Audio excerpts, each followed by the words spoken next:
So friends, I welcome you to this lecture, which is about three jokes of nature and how those are relevant to our profession.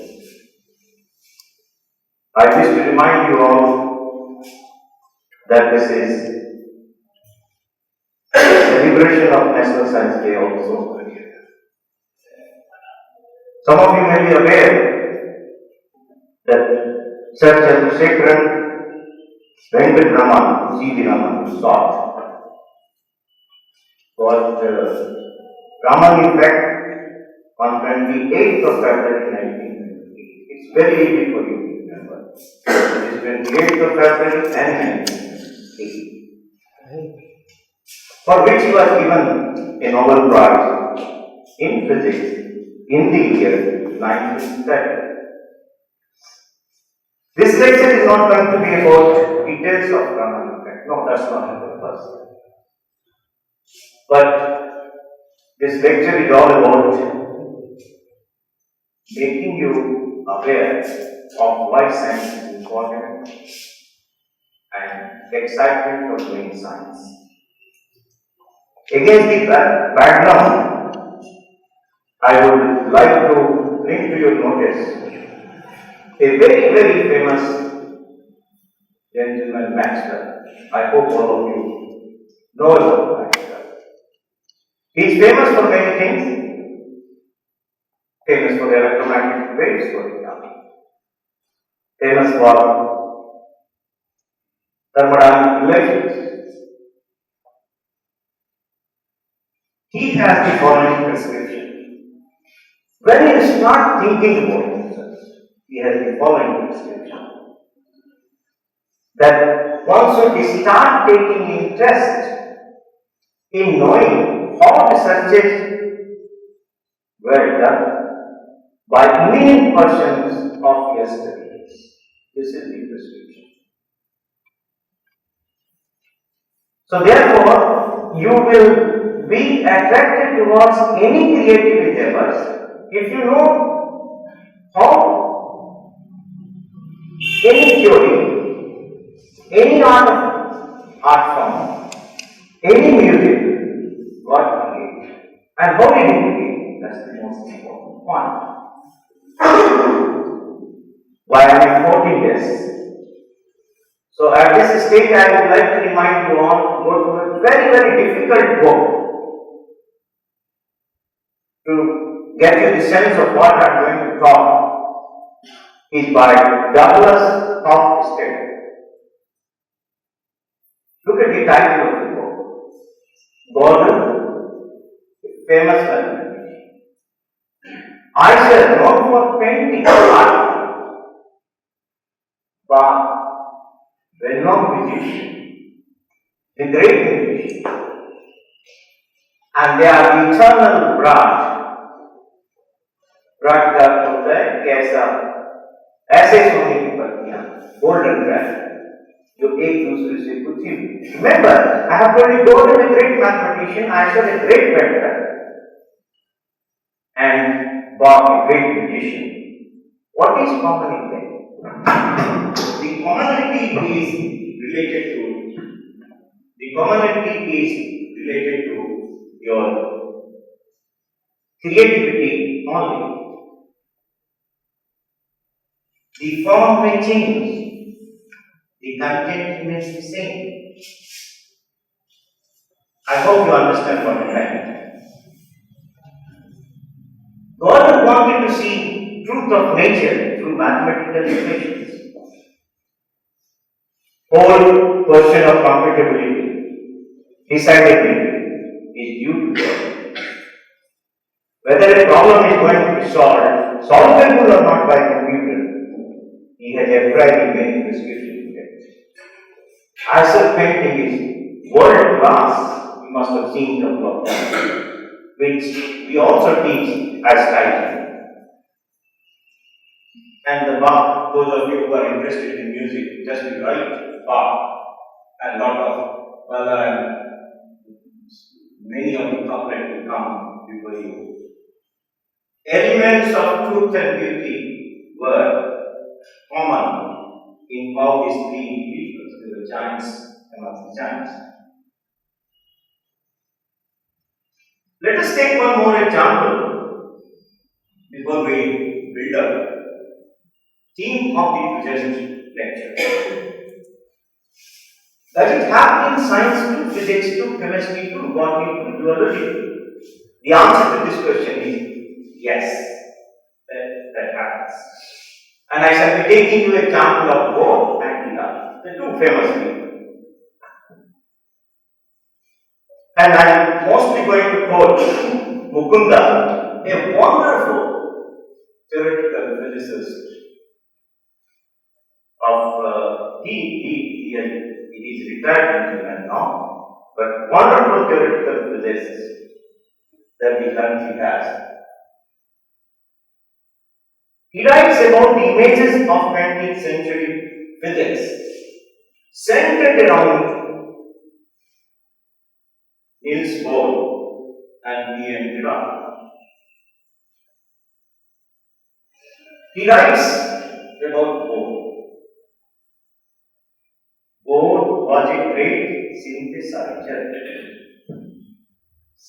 You give the pieces of information, Bohr will be able to make a concrete philosophical argument. This is what synthesis is all about. He has made some profound statements. Please note how profound is this. The opposite of a correct statement is a false statement. That we are. But the opposite of a profound truth is another profound. Historical epoch-making, and any day will stand out. 100 years from hence, 200 years from hence. That is the kind of statement that Bohr has made. Can you think of an example of this? Profound truth getting replaced by another profound truth? You all have read, so I quote it from Vedic part in Bali. Vedic is also a profound truth of nature, but it is also a profound truth of nature. Now, I will try to get you another very serious statement made in a non-serious way by Bohr. He said, these are things, profound truth, beauty, the statement of natural laws are so serious that you can only joke about them. Therefore, this is the first statement about the title of our talk. How did I introduce joke? Because those statements are so serious that until you joke with yourself, you cannot understand it. And wonder, when do you joke with yourself? When you don't comprehend. That is the beginning that you are trying to become a knowledgeable person. So, now I come to about the beauty of physics that was commented upon by Dirac. Beauty. Aisha is also, paintings are beautiful. Dirac also, a man who has only derived equation throughout his life, he talks of beauty. And look at his statement. It's verbatim from the book of Mukunda. It is more important to have beauty in one's equations than to have them fit together. It's irritates me whenever somebody says that all my data is fitting well with this equation. According to Dirac's description, it has no meaning until it is beautiful. It seems that if one is working from the point of view of getting beauty in one's equation, and if one has yet a sound insight, one is on a sure line of progress. You are writing equation, if it is beautiful, be sure that you are on the correct line of progress. Mukunda at this stage in book quotes the famous poet John Keats, another genius of literature. What the imagination seizes is beauty, and beauty must be truth, whether it existed before or not. So this is what Virat Master understood from the John Keats. I do not know who is senior today. As a student of materials engineering, or solid state physics, or solid state chemistry, or materials physics to smoke size, how can you draw inspiration from giraffe and goat?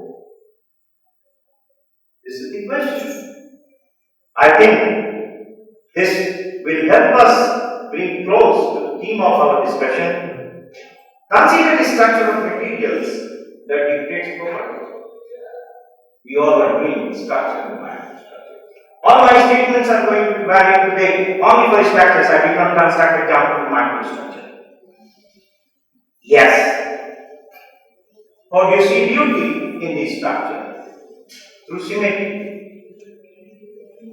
So I have constructed one example for you, that you take the 1 kilometer cube volume of aluminum, and I ask you that, can you tell me where are the atoms? You do a simple thing. You know what? That you would say that get me information of 4 cross 4 cross 4 angstrom cube volume. If this information is known to me, the entire 1 kilometer cube material of aluminum, positions of atoms are known. What permitted you to say that? This is a great synthesis, this is a great unification. This is simple, beautiful, and great in its own right.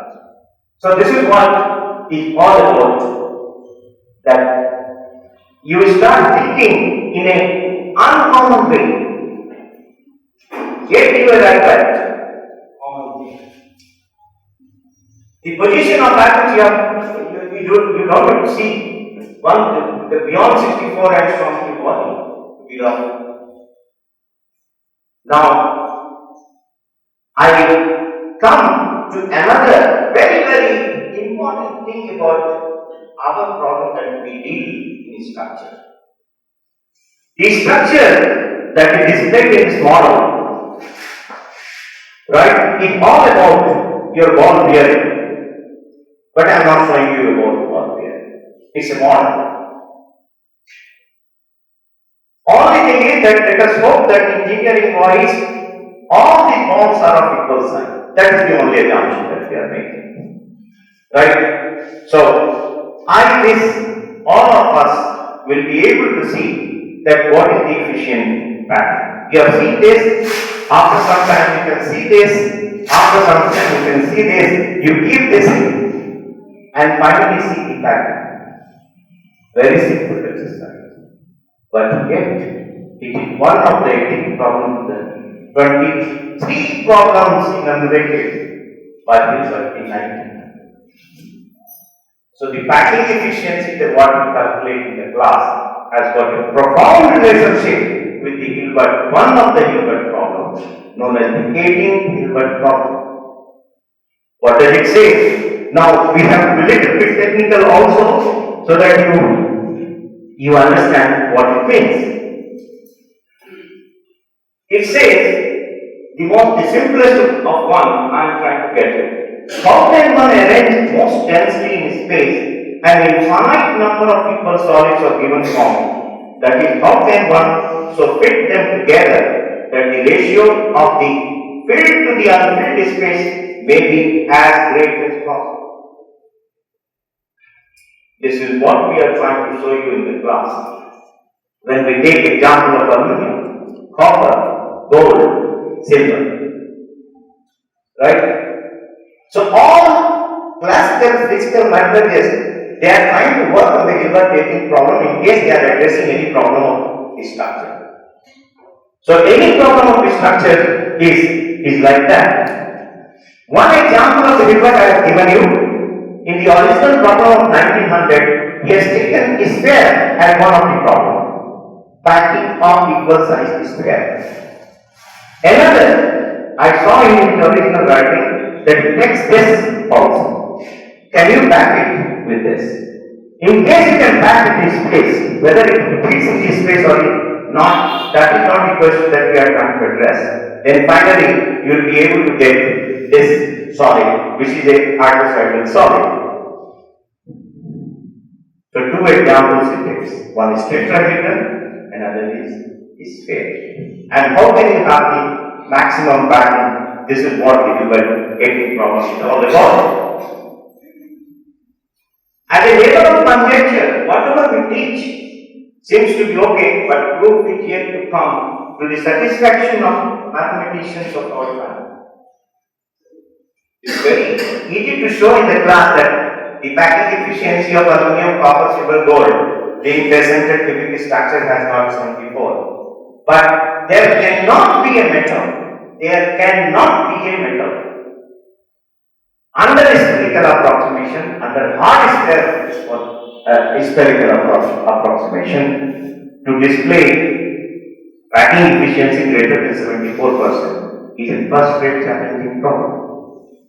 Even today, when I am speaking to you. Now we make a jump. It's all very beautiful. 1900, 20th century happened. Very, very beautiful. In the sense that the beginning of the 20th century is just history. All the science historians, whoever I have tried to encounter through their writings, I have found that beginning of the 20th century was remarkable. Therefore, now we want to survey. Hilbert told something in 1900. I am standing before you in 2017. So if something has happened at 2000 also, answer to this question. Yes. And who has done it? Not many people have the courage to match the excellence of Hilbert and the brilliance of Hilbert. So one of the mathematicians offered, okay, I will try to do this exercise. And that the name of that mathematician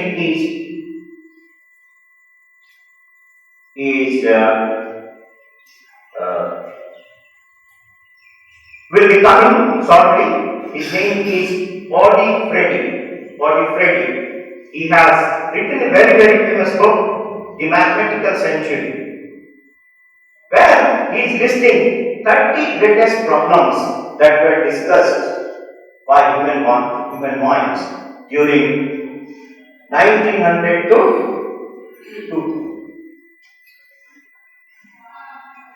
and the preface of the book is given by a very, very great theorist of our time, Freeman Dyson of Institute of Advanced Studies, Princeton. He is just wonderful. His comprehension about mathematics and physics is really remarkable. Not many people can understand philosophy. Not many people can understand physics. Not many people can understand mathematics. But here is a man, Freeman Dyson, who understands him with equal competence. The competence level is just remarkable. That's why he was asked to write the perfectly known for this book. So, first time, Freeman Dyson points out that look, there were three great jokes of nature in the last century. So, between 1900 to 2000. And these jokes are quite remarkable they are profound, they are important for the development of science. And on this science day, I think recalling those problems in relation to our profession. The Dyson is known to be a Baconian. I'm sure you must have heard about Francis Bacon, right? Writing makes a little man. Writing makes a perfect man. Reading makes a little man, right? So, Bacon, Francis Bacon. So, and another very great man was Descartes, with whom we were between Cartesian models. Right? So henceforth I am going to refer to whenever something is due to Bacon will be Baconian and something that is due to Descartes as Cartesian. So there are two approaches of science. One is Cartesian and another is Baconian. So let us try to understand the essential distinction between the two approaches, so that we move forward together. Bacon said, and I quote, all depends on keeping the eye steadily fixed on the facts of nature. This is the Baconian description. In case you want to theorize, you want to understand laws of nature, you have to go out, see what is happening in the world, what is happening around you. This is the Baconian prescription. Descartes' prescription is, I think, therefore I am. So there are two schools of thought now. Bacon was from England, Descartes was from France. So there is a French school and there is a British school. This is how the science has developed in the between 1900 to 2000. So I give you some common examples so that you can remember that what I meant by it. Faraday, Darwin, Rutherford were Baconian. They conducted experiment. You must be knowing. Faraday was a great experimenter. Darwin used to go around, see these spaces, theorize. He was a great experimentalist of nature. Rutherford, known for his Rutherford sketching. So that takes care of Baconian approach. Pascal, abstract theorist. Laplace, abstract theorist. Poincaré, abstract theorist. So these, all of them were Cartesian. Science flourished because of the cross-fertilization of the two schools of thought. That is the central theme of doing science. That is the central theme of making an investigation. That even if there is a contrasting theories, you have to make a synthesis of it. And the best example is given by famous Newton. What is great about Newton? Newton thought he would be able to discover all the laws of nature. He did discover. First law of motion, second law, third law of motion, law of gravitation. But he soon realized that, oh, by nature I am a Cartesian man. I belong to Descartes group. Because I wanted to work out all the hypotheses of nature without conducting any experiment. But he could not, because he started quantifying force. If you want to quantify force, you have to conduct experiment to see the validity of the content. So long you don't quantify, absolutely no problem. You need not worry. Right? So, without knowing, Newton got transformed from a Cartesian man to a Baconian. So, this is what I meant, that not only at the theoretical level, but at individual level also, people have started transforming themselves. So, the experiments are the test of hypothesis in science. That's the central. You can do research the way you want. Be mechanical, be Cartesian. Absolutely no problem. So long you conduct an experiment to give the hypothesis some sound back. Now, let us try to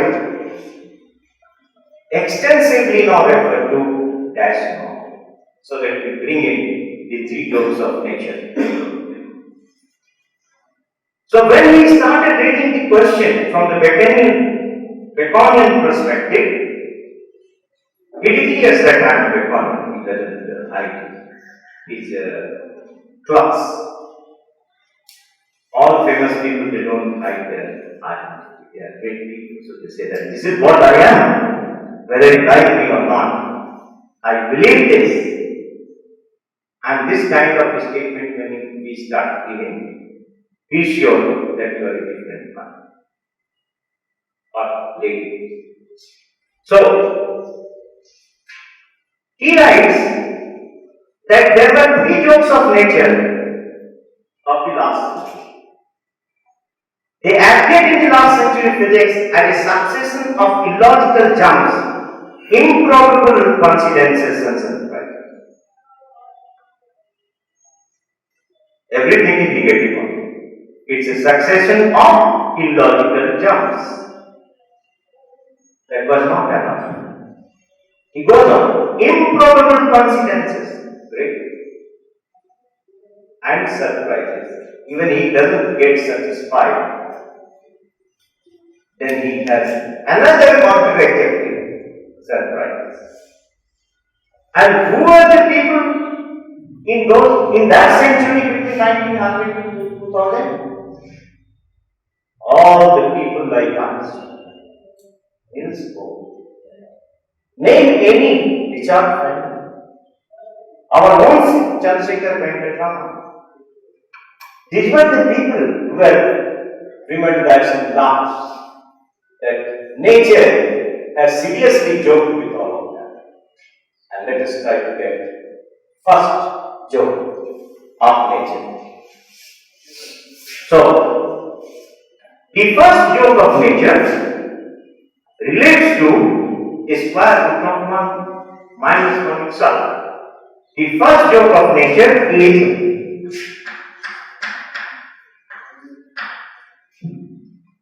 a square root of -1. This is unphysical, unreal. So people got frustrated and finally said, you all know, they are imaginary. They are imaginary.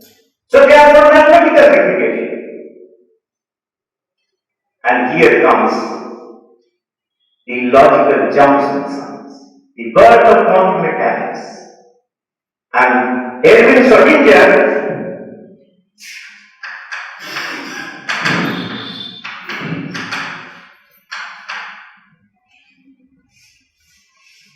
he wrote the first equation where the quantum particle is supposed to be moving with help of that equation.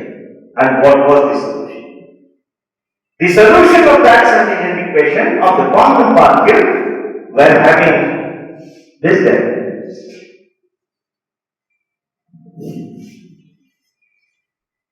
Is this not a surprising news? Root over -1. You have given uncritical, imaginary. Then here is a law of mechanics due to Schrödinger, whose solution is having root over -1. That's why you write exponential IKX. If it is unphysical, how come? Electron always this root over -1. This is the first surprise. Right?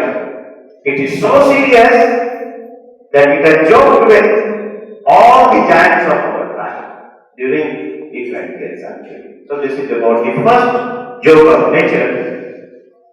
And I tell you that when Sullivan was very upset with it, he wanted to be a Baconian. So he was very upset. See, you must notice that Newton was not from France, yet he was a Pakistan man. Schrodinger is not from England, yet he wanted to be a Baconian. Right? So nationality doesn't matter. If somebody has posed a profound truth, right, we should gladly borrow this, irrespective of which country it belongs to. It doesn't have any bond because nature is for all. So I must tell you on the lighter side that he was so much upset until his girlfriend Jungar said to him, "Hey, you never even thought when you began that so much sensible stuff would come out of it. But you need to understand this much, that after all, she was a girlfriend of Edmund. She also has to make a profound mistake." Suddenly I get very upset that how come that I have discovered something, laws of nature, which is so hopeless that everybody thought it is unphysical, and my question says that until you know this is the solution, you cannot move forward. We do not think, therefore. Anybody who has realized, I must tell you, to put this record straight, that in the 19th century, Abel and Riemann, Weierstrass, all the three celebrated mathematicians, great people, you cannot think how great they are. They have been creating a magnificent theory of functions of complex variable. Imaginary quantity first time appeared as imaginary one in the 19th century. And by the time it had become 20th century, it became a real application of Newton's science. Now we go to the another joke of nature. Another joke of nature, this is the first joke, right? The second joke of nature is linearity of wave function in quantum mechanics. Linearity of wave function in quantum mechanics. Prior to this, classical mechanics was said to be linear only as an approximation of a non-linear equation. Mostly classical mechanics is non-linear. Those of you who are doing thermodynamics, they can easily realize that linear relationship comes as an approximation of a non-linear one. Linear relationship of the simple harmonic motion only comes in some kind of linear approximation of that. Otherwise, it is non-linear. So, whenever equation of motions used to be mechanics, any laws of mechanics used to be short, all people used to think that it is going to be a non-linear equation. Here is a conjecture. A real conjecture says that no, you can have a linear combination of the wave function to get all the probable states. All of you who are exposed to quantum mechanics may thought that this is something like this. Some of our Einstein summation convention will follow. A1 phi 1 plus A2 phi 2, A1 phi 3, A3 phi 3. How come that this is going to be true? You have never said it. that this guy is going to be true. Why? Because laws of mechanics are mostly dealt in a non-linear form, classical. So this was another joke of nature, that classical physics that was always non-linear, linearity was only approximately valid. Here is quantum mechanics, where everything is forming a linear space. And Lane group, prior to the discovery of this in quantum mechanics, Lie group, a continuous group, a linear continuous group. You know what was his fate? He was so much upset with the classical mechanics that he said that, okay, I will die, then only you people will be able to understand what I am trying to say. So Freeman Dyson writes that Lie died as a very, very unhappy man, but soon it was realized the entire nature was for and he was linear. Therefore, these two jokes are shared at a very, very profound level. At a very, very profound level by nature.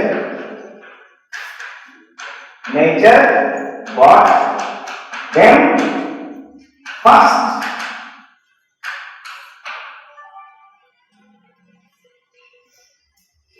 Is that logic clear?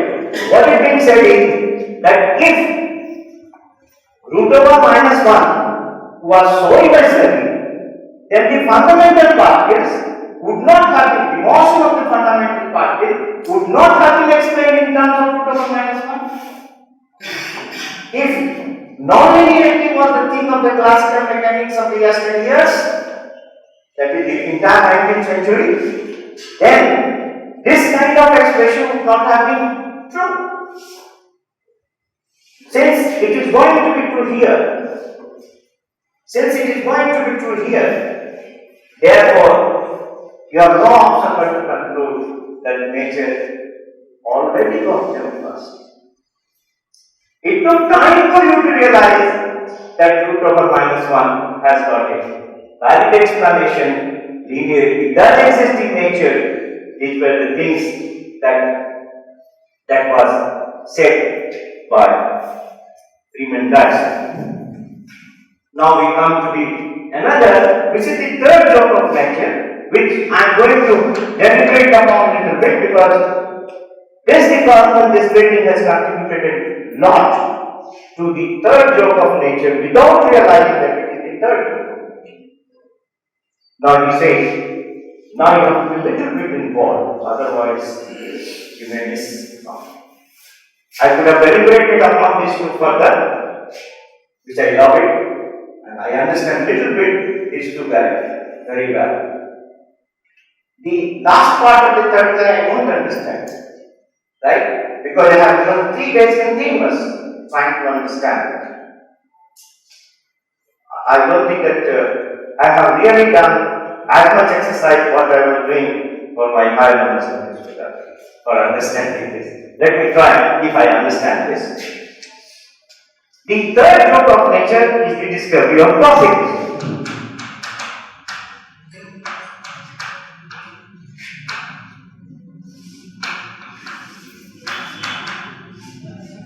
Why this discovery is so important? Because it was discovered by mathematics. So not many mathematics got Nobel Prize. So here is a man who got Nobel Prize in chemistry, and by training he was a mathematician, right? A physical mathematician like any of us. Not that everybody, not like that. But if you are conscious of at what level you are working in brain, at least you will be making a profound impact on the discipline itself. So it was trying to work on aluminum manganese alloys. It is still sought after by the aircraft industry. So he was trying to understand how this couple of precipitates AR6Mn, AR4Mn Am3Mn, all these are precipitate, just like the theta precipitate. How are they trying to count? So, let us try to understand that what is so great about this discovery. Then we shall make a connection with the remaining hypothesis of the theta function. This I have never done it, so I propose that I shall be doing this today. You know that all these 23 problems, none of them are less than $1 million price. That is true. The Hilbert problem that I am referring to, anybody who solves it will always get, some of them are 20 million, some of them are 30 million, some of them are 400 million also, something like that. Prime number conjecture that I am going to discuss at the end of my talk is going to be of $400 million because banking system and all, they are looking forward towards the prime number and all. Is this surprising for you? Yeah, that should be surprising for you. We are discussing geometry, so this is how the geometry goes. So, what is so special about the discovery? It says it has got a diffraction pattern. This gentleman, Don Setman, a physical metallurgist by training, in 1982, while trying to analyze what is the nature of the precipitate with the help of electron microscope, he started seeing in 1982 some diffraction pattern which was found to be invariant under this solid. What is special about this solid? That along this direction, if you look at along the vertices, it has got a 5-fold symmetry. And any elementary second year class, be it BSc Part 1 Physics Honors, be BTech Material Science of any discipline, we always tell our students even today that look, 5-fold symmetry is incompatible with periodic lattice transformations.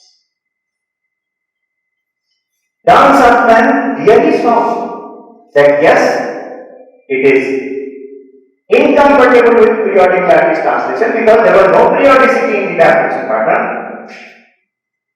But he saw clusters of 5 spots like this.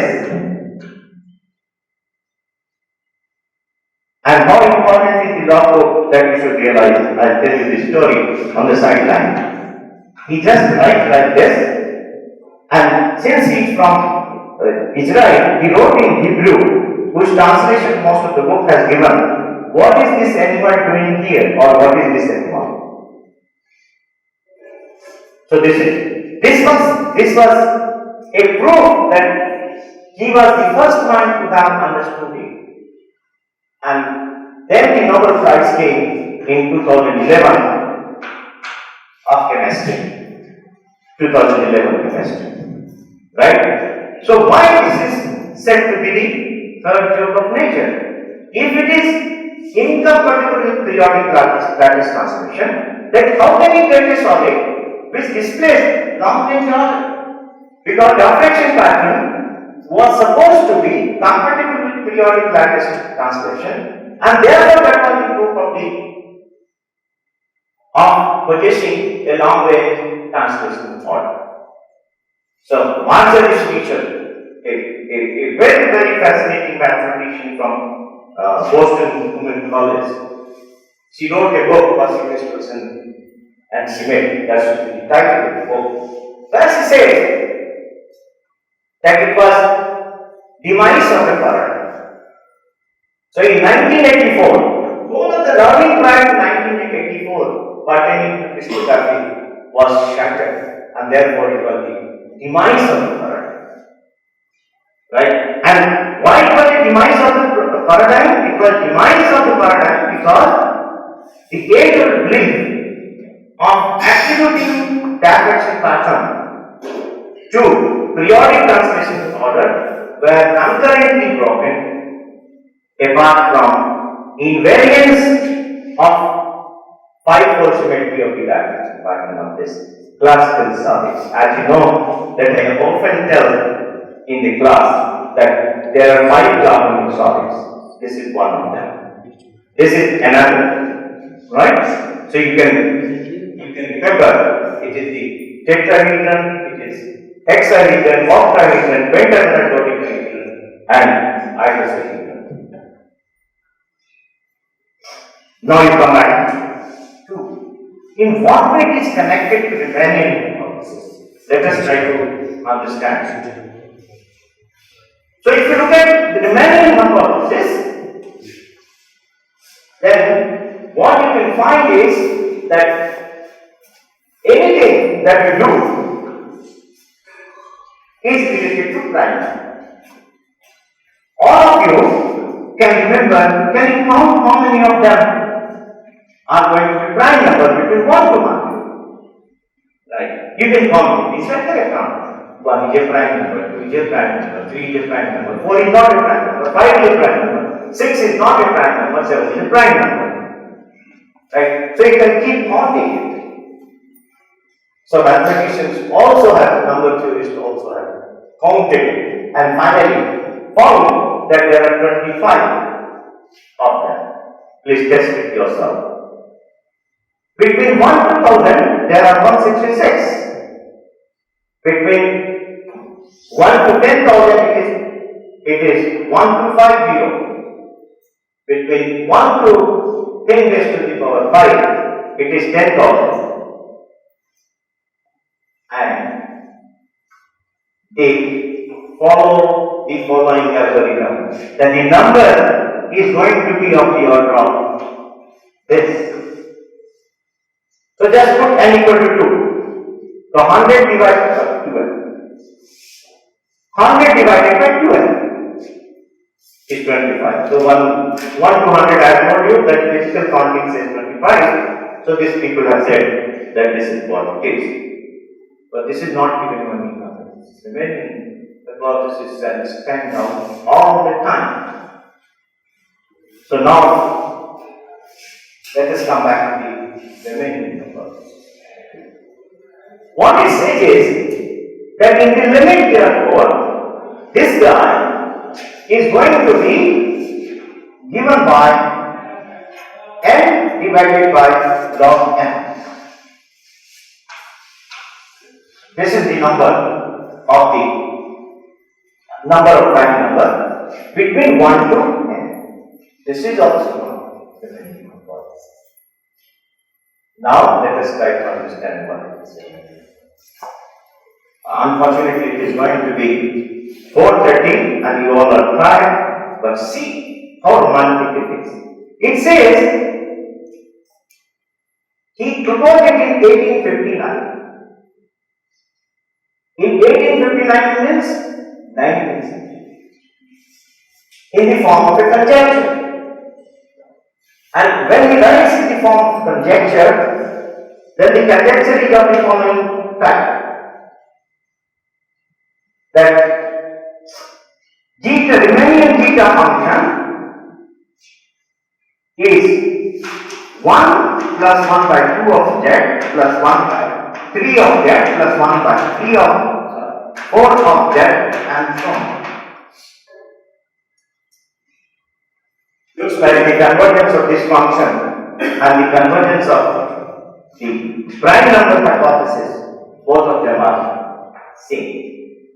But I am not teaching you, I am not giving you this example for that reason. There is something great about it. So what is this z? What the American Riemann thought in year 1859 that z is really of the type x plus I. First time imaginary number was used for this purpose. They said, okay, I cannot see the convergence of this series. Let me go to the complex plane, and after going to the complex plane, I will try to see the convergence of this. When we start seeing convergence of this, then it has got the following. That this function has got a beautiful relationship that it can go to 0. See the form of the function. It can go to 0 also. For y not equal to, wait, at least I would not have guessed. Y not equal to 0, it is going to be 0 provided x is set to be between 0 and 1. X is set to be between 0 and 1. Neither 0 nor 1. It has to be any rational number, any irrational number between 0 and 1 that you can think of. Right? Freeman Dyson now comes. And he gives the punch that, look, on this, there are many zeros there. Please appreciate this point, otherwise. This jet, I have told you, for a non-zero y. Take y of any number of your choice. I am not putting any restriction on you. Only restriction that I am putting that x has to be chosen between 0 to 1. Neither 0 nor 1. So therefore, for a given y, there are many x for which, if the Riemannian hypothesis is correct, then this function, theta function, is going to be 0. So his argument is there are many zeros. There are many zeros. Because he has said for any non-zero y, x between 0 to 1, this function will be going to 0, zeta function. This zeta function is going to be 0. Right? Then the argument is that there are many zeros. And all of them are necessarily lying on a number line. Because for a given y, how are you going to demonstrate x plus iy? You will be demonstrating, those of you from electrical engineering background will understand, or the LCR circuit will immediately understand what I am trying to say. It is this, that this is your real part and this is your imaginary part. So any point here is of the type x plus iy. Okay, so now for a given y, I can always have a line of this kind. Is that correct or not? I can have a line of this kind. So I can also plot theta z versus z for y not equal to 0 and x lying between 0 and 1. And when that fellow is trying to go to 0 theta. Now Freeman Dyson, a great man of our time, I think unparalleled, right now when I am speaking to you. He says that there is a direct connection between the one-dimensional quasi-crystal and 0 W theta. What is a one-dimensional lattice? One-dimensional lattice is always lying on the number line. A line. Theta function zeros are also lying on a line. So therefore there has to be a correlation between that. He said, this is my Draconian investor someday. Somebody will do this. And in case somebody can do this, he says, if you are below 40, be ready for 40 million. Because next field metal is yours, and field metal is always awarded only below the age of 40. Right? And there cannot be, if the prescription of Hardy, the famous mathematician, whom I love because of his book, mathematician of the world, those of you must get hold of it and see. He was a great cricket fan and used to work only for 1 hour and mostly playing cricket grounds. I enjoyed this in Canada because my colleague used to tell me that if you are working on mathematics, you should only work for 2 hours. So from 7:30 we should finish the breakfast, 7:30 to 9:30 we should work in the Canadian companies, and after that you are roaming around only whole day, not doing anything, because you can't do it. Okay? Of the kind that any mathematician or any first rate intellectual will demand from you. So this is what I wrote a note on this particular aspect in the chapter of the book, which is listed as Annexure A. Since it is available, freely downloadable, so you should be able to get hold of it. The title of this paper is Indexing of Electron Patterns of Microcycle and Decadinal Phases, Annexure A, where I say again the importance of the 3 jokes of nature. So I hope that I am able to convey that the 3 jokes of nature is equally exciting for those people who are trying to work in the area of structure. It's the really cutting edge of science and technology. What is it? This zeta function and the quasi-periodic systems are correlated. Freeman Dyson is saying that all the points are basically the delta function. Or like this, all the zeros of the zeta functions are also behaving like a delta function. They are also delta functions. Therefore, the Fourier transform of the zeta function and the Fourier transform of all the 1D quasi crystals, they are going to be delta function only. And why he takes 1 dimension? Now let me devote. In 1 dimension, there cannot be a phase transformation. There cannot be any structural phase transformation in 1 dimension space. Right? Why? Because if I draw a line and from the center, this is either you can have a mirror around this or a center of inversion. Mirror is not a lot because you are dealing with a 1 dimensional world. So it is only going to be the point of inversion. Right? Now, I want to eat away the point of inversion also.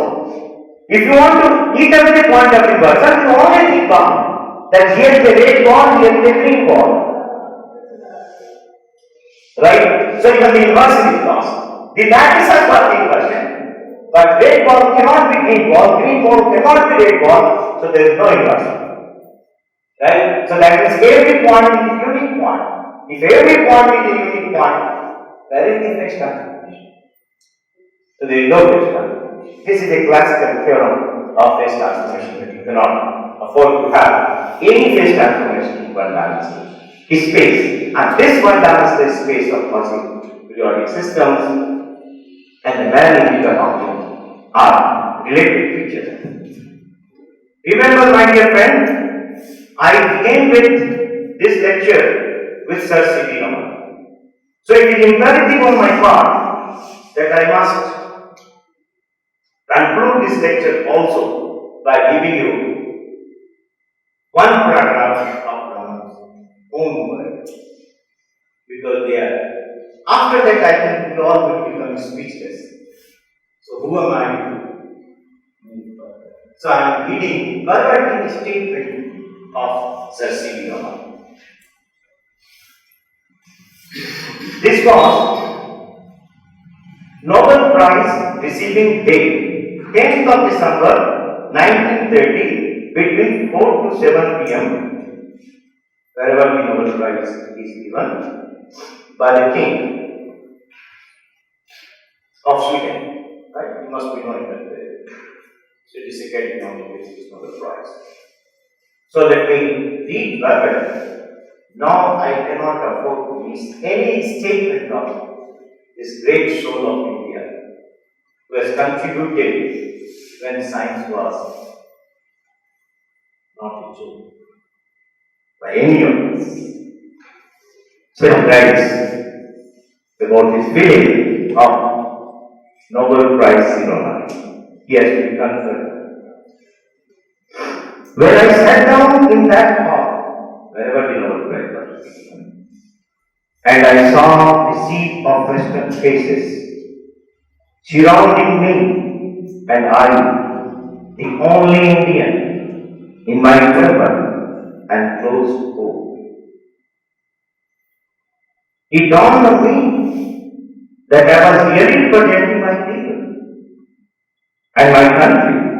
I felt truly humble when I received the prize from King Gustav. It was a moment of great emotion, but I could restrain myself. Then I turned around when I saw the Union Jack under which I had been sitting, and it was then I realized that my poor country, India, did not even have a flag of her own, and it was this that triggered off my complete breakdown. Unquote. Thank you very much for listening to this. Some questions in case you have. So here I am getting confused with the nature and the human. See, everything in nature is happening already. But who is there to point out is human. Suppose when here you have said that nature got there first. This statement is true, but who has observed it first? That is not it. Suppose this under root minus 1 is not being solved. So is there anything real in the nature whom we can call that this is under root minus 1? Yes. All devices of LCR circuit, in case it is working, which is working at my point, your computer is working. If it is true, then imaginary number that exists. Otherwise, you would not have seen the phase lag and the phase advance in the LCR circuit.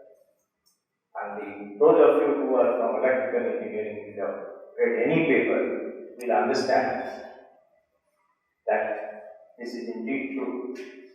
I must tell you on the side now, my argument is that the Dirac could do so much of imaginary number manipulation because he was transportation electric. He was a trained electrical engineer. He was frustrated, of course, after getting electrical engineering. So he said that what is this? There is nobody is there to say why it is happening. Everybody is trying to say that the device must work, the circuit must work. Nobody is asking why it is working. So this is where he decided. So my interpretation will be that since he was well aware of LCR circuit, he was knowing about the complex plane analysis. So entire complex plane analysis must have given him some edge of thinking of mathematics. So imaginary number exists. The only thing is that it has to be mathematically 90 degrees. But that is also created by the human. See, under root minus 1 is given by a human. And that circuit is also created by a human. But nature is not playing any role. No, nature is playing a role because if the electron motion is to be dictated by the power minus 1, I think nature is different. These are the crude examples because you have to construct the example depending on the kind of audience you have. Since you have moved forward, so I am also moving forward. That how electron moves? Electron moves according to Schrödinger equation. And what is the solution of Schrödinger equation? Root over minus 1. Therefore, from the Beckmannian logic, you come to the conclusion that root over minus 1 is the language of electrons. An electron is very much part of nature. Even if you don't say electron, something else, it is going to be there. All quantum particles will have this kind of correlations.